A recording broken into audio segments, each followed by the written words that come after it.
السلام علیکم ورحمۃ اللہ وبرکاتہ۔ الحمدللہ الواحد المتوحد بالوحدانیۃ هو اللہ، الفرد المتفرد بالفردانیۃ هو اللہ، العزیز المتعزز بالعزۃ هو اللہ، القدیر المقتدر بالقدرة هو الله، قبل كل شيء هو الله، بعد كل شيء هو الله، الأول هو الله، والآخر هو الله، الظاهر هو الله، والباطن هو الله، أول الأولين هو الله، آخر الآخرين هو الله. أما بعد فأعوذ بالله من الشيطان الرجيم. بسم الله الرحمن الرحيم. وتلك الأيام نداولها بين الناس. وقال تعالى: وقال ربكم ادعوني أستجب لكم. صدق الله العظيم. وقال النبي صلى الله عليه وسلم: الدعاء هو العبادة. وقال عليه الصلاة: الدعاء مخ العبادة. وقال عليه الصلاة والسلام: الدعاء سلاح المؤمن. أو كما قال النبي صلى الله عليه وسلم. اللهم صل على محمد وعلى آل محمد كما صليت على إبراهيم وعلى آل إبراهيم إنك حميد مجيد. اللهم بارك على محمد وعلى آل محمد كما باركت على إبراهيم وعلى آل إبراهيم إنك حميد مجيد. محترم سامعین برادران عزیز، رمضان المبارک کی بابرکت گھڑیوں میں ہم لگے ہیں۔ ہمارے سامنے یہ گھڑیاں جگمگا رہی ہیں، اس سے بھرپور فائدہ اٹھانا یہ ہماری ذمہ داری بنتی ہے۔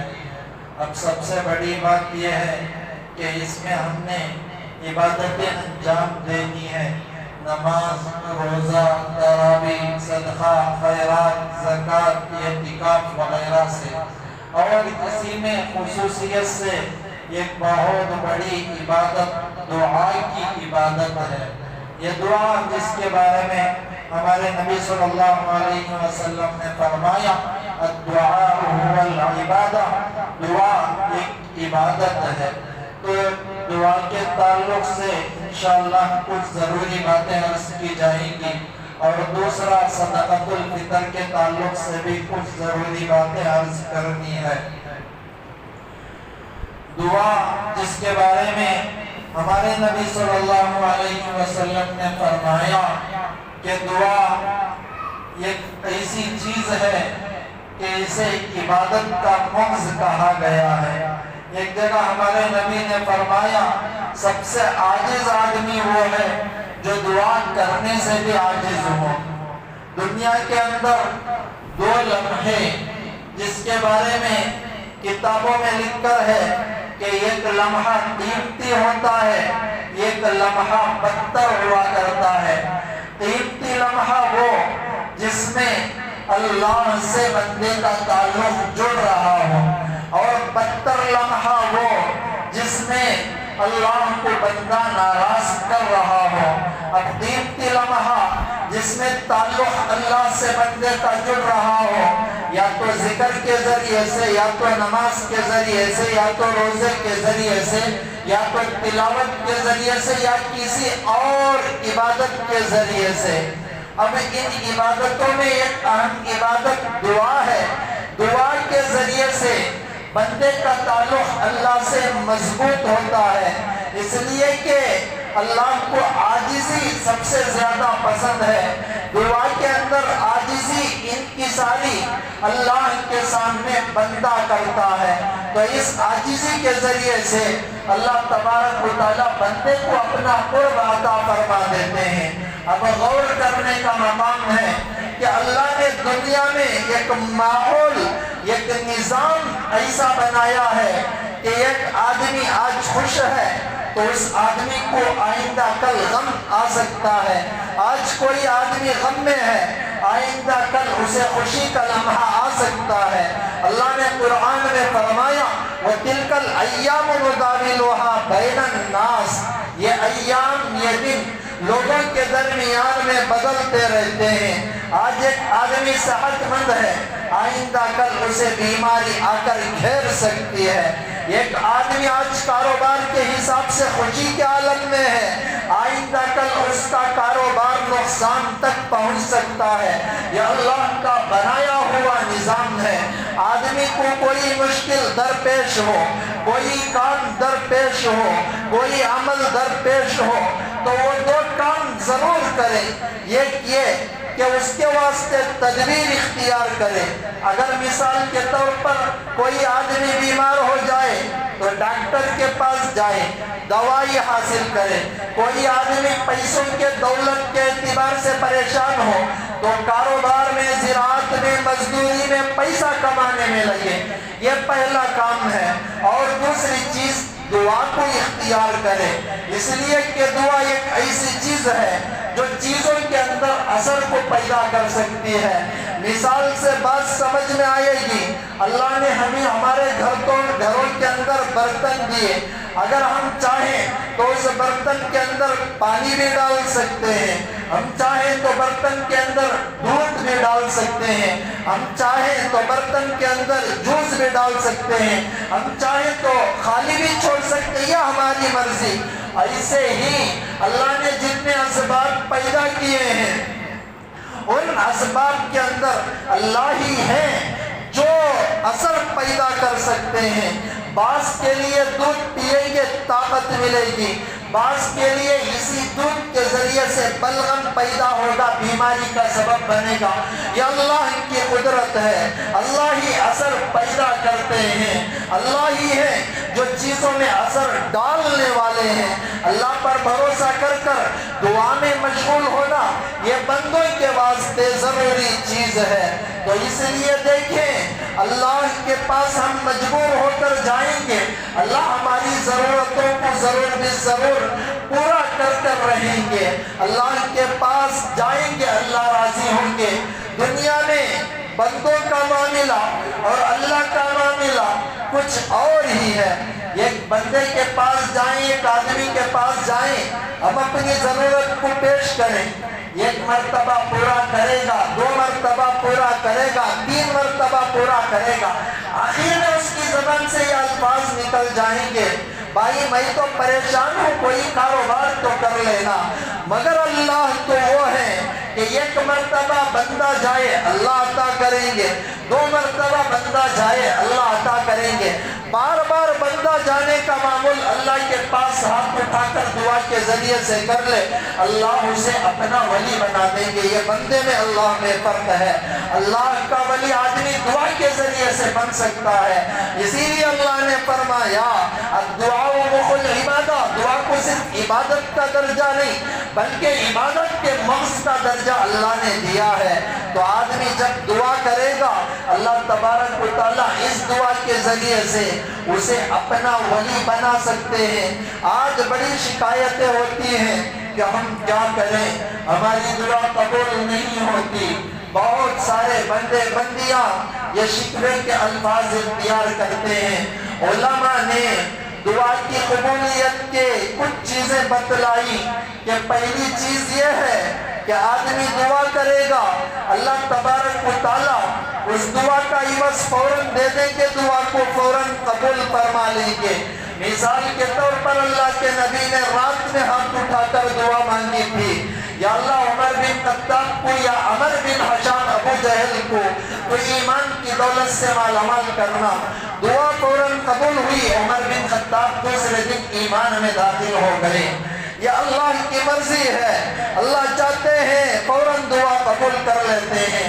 یا دوسرا درجہ دعا کا یہ ہے کہ اللہ دعا کو قبول بعد اللہ اسے عطا کرتے ہیں۔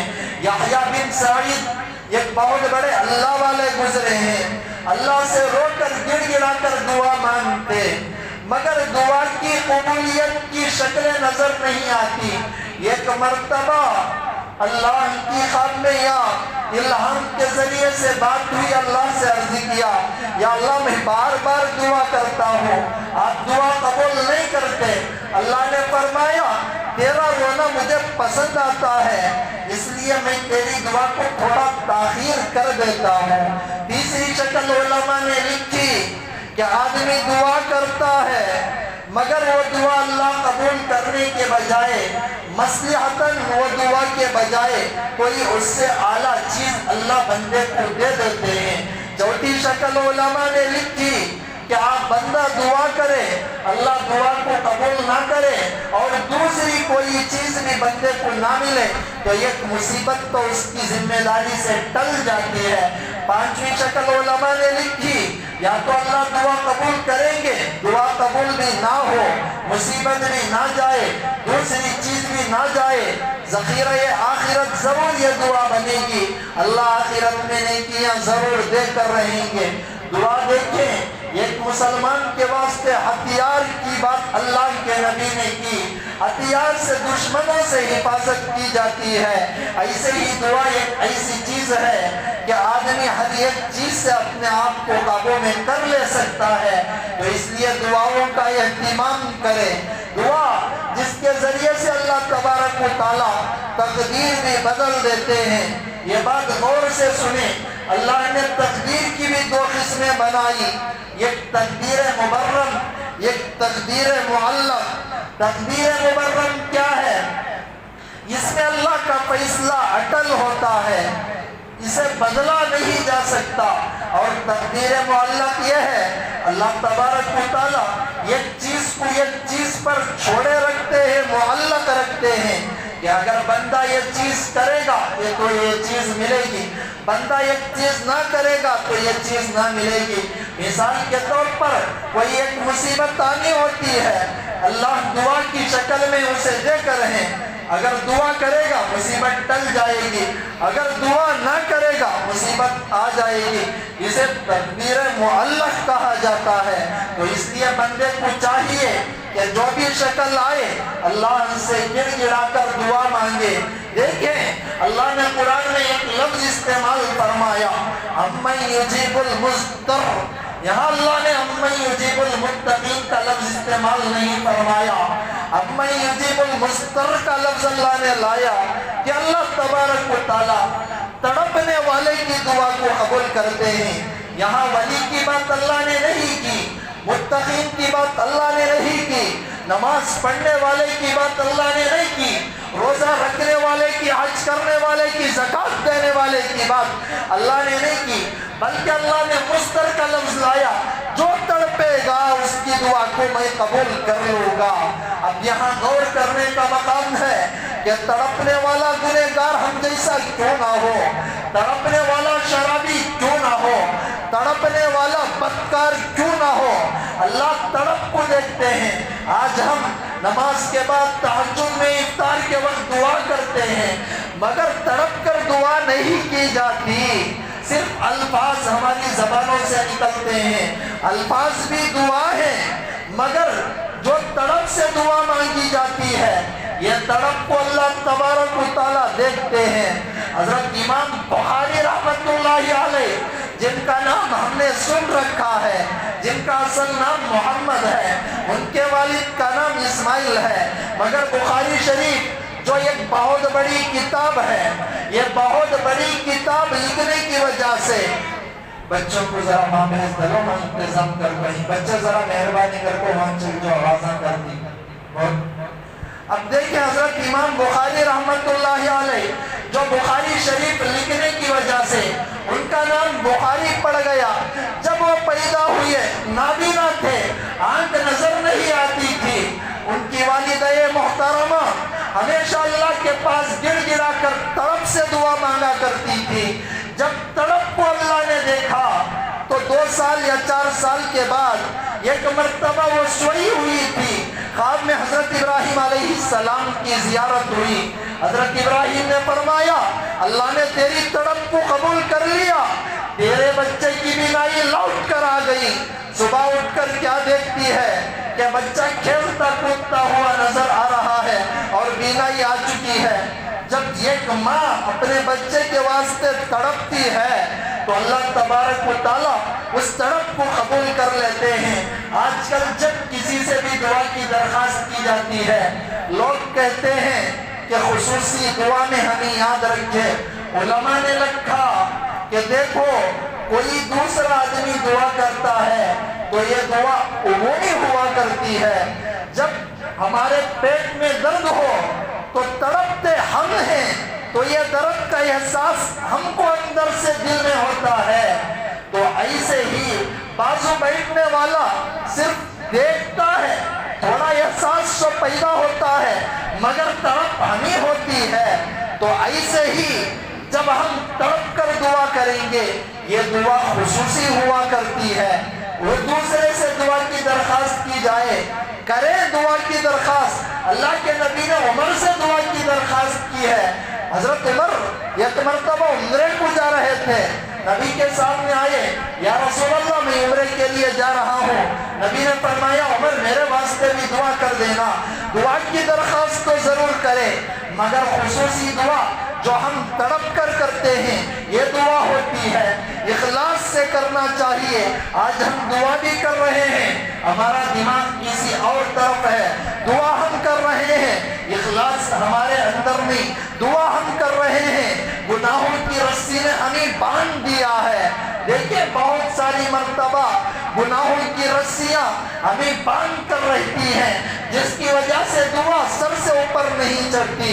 مثال کے طور پر ایک پرندے کے پر باندھ دیے جائیں, اڑنے کو کہا جائے, پرندہ اڑ نہیں پاتا. ہمارے گناہ ایسے ہوتے ہیں, بعض مرتبہ باندھ دیتے ہیں. حضرت موسیٰ علیہ السلام کی قوم بنی اسرائیل ایک مرتبہ حضرت موسیٰ کے پاس آئی, بارش نہیں ہو رہی تھی, قحط سالی کا عالم تھا. کہنے لگی یا موسیٰ بارش نہیں ہو رہی ہے, بارش کی دعا اللہ کے سامنے ہاتھ اٹھا کر دیں. حضرت موسیٰ نے ہاتھ اٹھائے, فرمایا ربنا اغفر لنا ربنا اغفر لنا ربنا اغفر لنا. 3 مرتبہ اللہ ہماری مغفرت, اللہ ہماری مغفرت, اللہ ہماری مغفرت فرما. قوم نے کہا ہم نے تو درخواست بارش کی, تم گناہوں کی معافی کرتے ہو. حضرت موسیٰ نے فرمایا کہ یہی گناہ ہے جن گناہوں کی وجہ سے حالات نے ہمیں جکڑ لیا ہے. جب آدمی گناہ سے پاک ہو جاتا ہے اللہ سارے نظام برپا کر دیتے ہیں, سارے نظام کو بنا دیتے ہیں. پھر بارش ہوئی تو دیکھیں ساتھی یہ کچھ گناہ ہوتے ہیں جن گناہوں کی وجہ سے آج ہماری دعا سر کے اوپر سے نہیں چڑھتی. ان گناہوں میں سب سے بڑا گناہ میں سمجھتا ہوں, میری بات کو برا نہ مانے, حرام مال کا استعمال ہے. نماز فرض ہے, زکوٰۃ فرض ہے, روزہ فرض ہے, حج فرض ہے. نبی نے فرمایا طلب کسب الحلال فریضۃ بعد الفریضہ. دیکھیں جتنے فرائض ہیں ان فرائض کے بعد ایک اہم فریضہ حلال مال کی طلب بھی ہے. یہ حلال مال ایک اہم چیز ہوا کرتی ہے. حضرت مفتی مظفر حسین رحمۃ اللہ علیہ بڑے اللہ والے گزرے ہیں جن کا نام ہم نے سنا ہوگا غالباً. ایک مرتبہ ایک گاؤں سے دوسرے گاؤں کی طرف جا رہے تھے, درمیان میں ایک مسجد آئی, رات کا وقت تھا. حضرت نے آرام فرمانے کا ارادہ کیا, مسجد میں رک گئے. واقعہ ہے بڑے غور سے سنیں. جب رکے تو عشاء کا وقت غالباً ہو گیا تھا.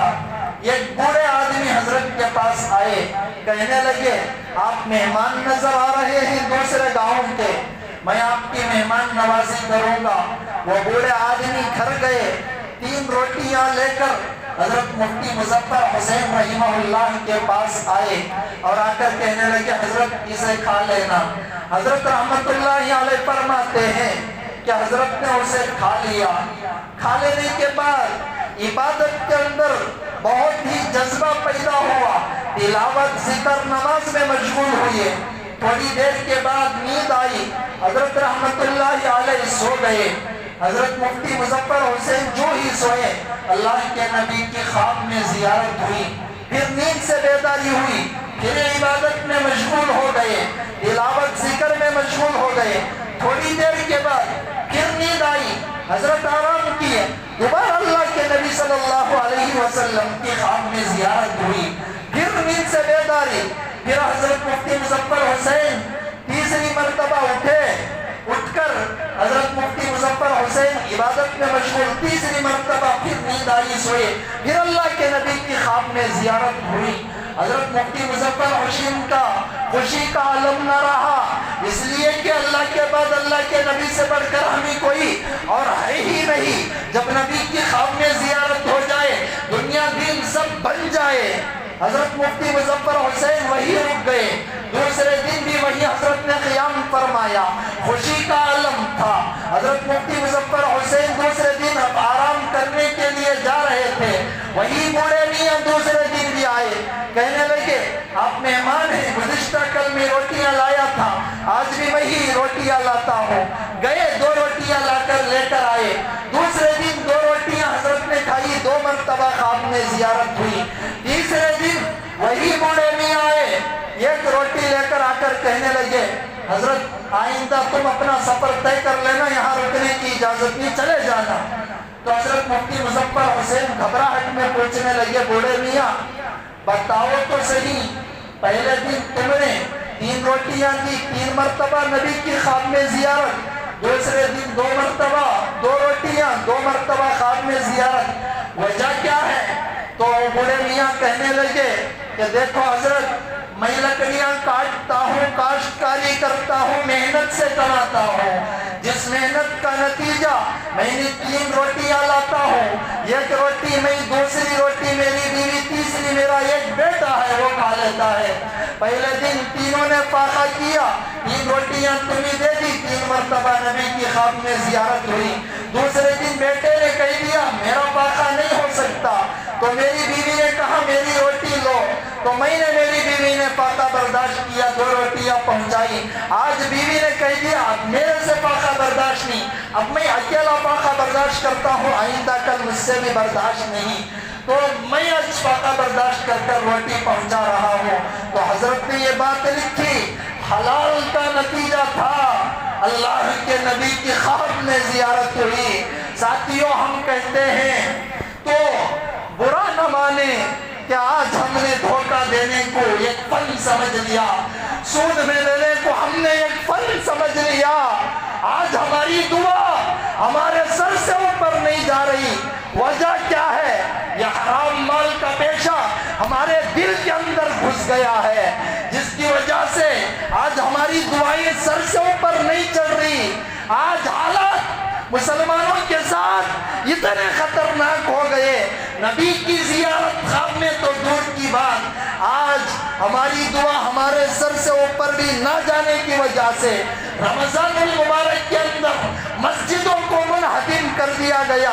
مسلمان روئے, سر سے اوپر دعا نہیں گئی. مسجد اقصی پر ظلم ہوا, وہاں جامع شہادت مسلمانوں نے نماز کی حالت میں نوش کیا. ہماری دعائیں سر چڑھ کر نہیں بول رہی ہیں. دیکھیں حرام کا پیشہ آج ہمارے دل کے اندر کوٹ کوٹ کر بھرا ہوا ہے. کوئی سود پر دے رہا ہے, گناہ سمجھ رہے ہیں, سود پر لے رہا ہے, گناہ کا درجہ ہی نہیں دے رہے ہیں. ساتھیوں اللہ کا واسطہ دے کر کہتا ہوں, رمضان ہے, دعائیں کریں, حرام سے اپنے آپ کو بچائیں. یہی دعا ہے جس دعا سے آج ہمارا کایا پلٹ سکتا ہے, زندگی سدھر سکتی ہے, عبادتیں مقبول ہو سکتی ہیں. اسی دعا کو اخلاص سے مانگا جائے. حضرت موسیٰ علیہ السلام بہت بڑے نبی گزرے ہیں. ایک آدمی عاجزی سے, انکساری سے تڑپ رہا تھا. حضرت موسیٰ علیہ السلام نے اللہ سے عرض کی, اے اللہ اگر میرے بس میں ہوتا اسے ضرور عطا کر دیتا.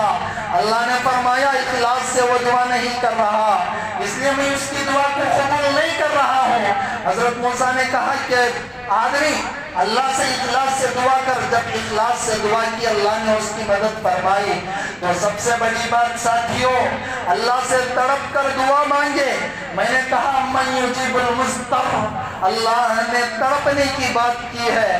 آدمی جب تڑپتا ہے, شرابی ہو کہ کبابی ہو, پہلے اپنے گناہ کی معافی مانگ لے, بعد میں اللہ سے جو کچھ مانگے گا. اللہ تو وہ ہیں جو دیتے ہوئے خوش ہوتے ہیں, بندہ بار بار دیتے ہوئے ناراض ہو جاتا ہے. تو دعا اگر تاخیر سے قبول ہوگی مگر قبول تو ضرور ہوگی. یہی دعا کو حضرت آدم نے جنت سے آنے کے بعد سکھایا, حضرت نوح نے کشتی کے اندر سکھایا, حضرت ابراہیم نے آگ میں جا کر سکھایا, یونس نے مچھلی کے پیٹ میں سبق دیا کہ اللہ سے دعا مانگو, حضرت عیسیٰ نے شیر خاری میں سبق دیا کہ اللہ سے دعا مانگو, حضرت ہاجر علیہ السلام وادی غیر ذی زرع میں گئی اور جا کر اللہ سے تڑپ کر دعا مانگا. حضرت اسماعیل کے قدموں سے زمزم کو اللہ نے جاری کر دیا. دعا میں آج بھی پاور ہے, آج بھی اثر ہے. شرط یہ ہے کہ اس کے طریقوں کو اپنایا جائے. طریقے اپنائے جائیں گے, اللہ سے میں امید لگا کر کہتا ہوں اللہ کایا پلٹ کر رکھ دیں گے. دعاؤں کے ذریعے سے اللہ ہماری زندگیوں کو بدلا دیں گے. قبولیت تہجد کے وقت بھی ہے, قبولیت افطار کے وقت بھی ہے, مگر خاص ایک دعا کا وقت علماء نے لکھا ہے, علماء نے بتلایا ہے کہ جب ہم نفل نماز پڑھیں یا اوابین پڑھیں کہ اشراق پڑھیں کہ چاشت پڑھیں کہ تہجد پڑھیں کہ کوئی اور نفل پڑھیں, جب ہم نفل نماز پڑھیں التحیات سے فارغ ہو جائیں, دوسری رکعت ہو, جب ہم درود پڑھیں, دعا تو ایک کیفیت کا نام ہے. ہم درود ابراہیم پڑھتے ہوئے اپنے دل کے اندر وہ چیز کو لائیں, بس کیفیت دل کے اندر ہوگی, اللہ حالات بدل دیں گے. دل کی تڑپ کو بھی اللہ دیکھتے ہیں. عمر کے دور خلافت میں ایک شرابی شراب رکھ کر آ رہا تھا, حضرت عمر کے کوڑے لگنے والے تھے, بس دل کی تڑپ سے دعا مانگی اللہ عمر کے کوڑے لگ جائیں گے تو اس شراب کو دودھ میں تبدیل فرما. عمر سامنے آ گئے, پوچھا بغل میں کیا ہے, تو اس نے کہا دودھ. حضرت عمر نے فرمایا پھر نکلا. جب کاڑا نکالا گیا تو نکالنے پر وہ شراب بھی دودھ میں تبدیل ہو گیا تھا.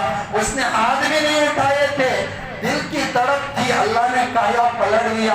آج بھی دعاؤں میں یہ اثر ہے ساتھیوں. جب ہم 2 رکعت نفل پڑھے تو التحیات کے بعد درود ابراہیم میں ہم اس دعا کو دل کی کیفیت سے مانگے. الفاظ درود ابراہیم دعائے معصورہ کے وقت کہنے کی اجازت نہیں, فرض میں ایسی دعا نہ کریں, نفلوں میں صرف کیفیت پیدا کریں. اللہ تو وہ ہیں جو شہ رگ سے بھی جان کی رگ سے بھی زیادہ قریب ہیں. اور آخری بات دیکھیے, بلائیں مصیبتیں آتی ہی نبی نے فرمایا صدقۃ ترد البلا, بلاؤں کو ٹالنے والی چیز یہ صدقہ ہے. اور یہ رمضان المبارک ہے, رمضان المبارک میں خصوصیت سے صدقۃ الفطر کا اہتمام کریں. صدقۃ الفطر علماء نے 75 روپیے گیہوں کے حساب سے طے کیے ہیں. دیکھیں 75 روپیے, اگر کوئی معمولی آدمی ہو تو ایسا دے. اللہ نے تھوڑی سہولت زیادہ دی تو برلی کے حساب سے 280 روپیہ دے, اور کھجور کے حساب سے 800 روپیہ ایک آدمی کا صدقہ فطر, اور کشمش یعنی مربے کے حساب سے 980 روپیہ ایک آدمی کے طرف سے ہوتا ہے. 75 روپیہ دے سکتے ہیں, دیں گے, صدقہ فطر ادا ہو جائے گا. مگر ضرورت غریب کی پوری ہونا ہو تو تھوڑا زیادہ فطرہ جائے گا, ہماری مصیبتیں بھی زیادہ ٹلیں گی. اللہ نے 2 قسم کے آدمی امت کے اندر پیدا فرمائے, غریب کا بھی طبقہ بنایا, مالدار کا بھی طبقہ بنایا, تاکہ مالدار کے ذریعے سے غریب کی مدد ہو. حدیث میں آتا ہے جب تک بندہ صدقہ فطر ادا نہیں کرتا روزہ زمین آسمان کے درمیان میں اٹکا رہتا ہے. صدقہ فطر کی بدولت روزہ اللہ کے یہاں قبولیت حاصل کرتا ہے. آدمی کتنے ہی احتیاط سے روزہ رکھ لے مگر کچھ گناہ انسان ہونے کے ناطے ہو جاتے ہیں, تو ان گناہوں کا کفارہ یہ صدقہ فطر بن جائیں گے. تو اس لیے ہم منقع کے حساب سے یا کھجور کے حساب سے ہم صدقہ فطر دینے کی فکر کریں۔ اللہ تبارک و تعالی ہمیں دعاؤں کا اہتمام کرنے والا بنائے۔ اللہ تبارک و تعالی خاص طور پر صدقہ فطر ادا کرنے والا بنائے۔ آمین۔ وآخر دعوانا ان الحمد للہ رب العالمین۔